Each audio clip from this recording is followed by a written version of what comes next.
در دهکده‌ای کوچک که دور از شهرهای بزرگ بود، خانه‌های قدیمی وجود داشت که مردم آنجا آن را خانه سایه‌ها می‌نامیدند.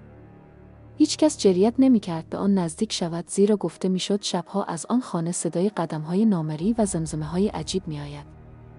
چندین سال بود که خانه متروکه بود و کسی به آن نزدیک نمی‌شد، تا اینکه روزی مرد جوانی به نام علی که به ماجراجویی علاقه داشت تصمیم گرفت راز آن خانه را کشف کند.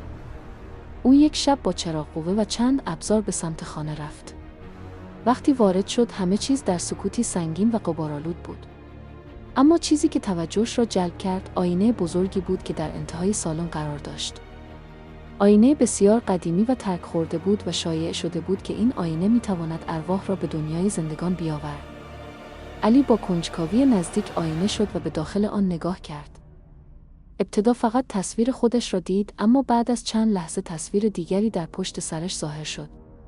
زنی با لباسهای سیاه و چهره‌های پریده‌رنگ درست پشت سرش ایستاده بود و به او خیره نگاه می‌کرد.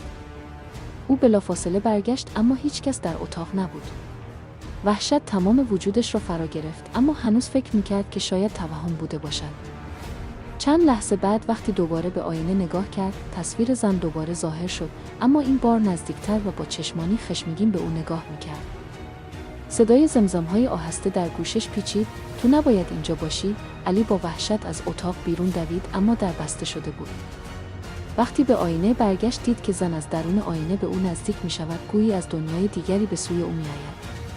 او با وحشت فریاد کشید، اما صدایش در خانه سایه‌ها گم شد. هیچ کس دیگر علی را در دهکده ندید و از آن به بعد هر شب صدای زمزمه‌های جدیدی از آن خانه شنیده می‌شد.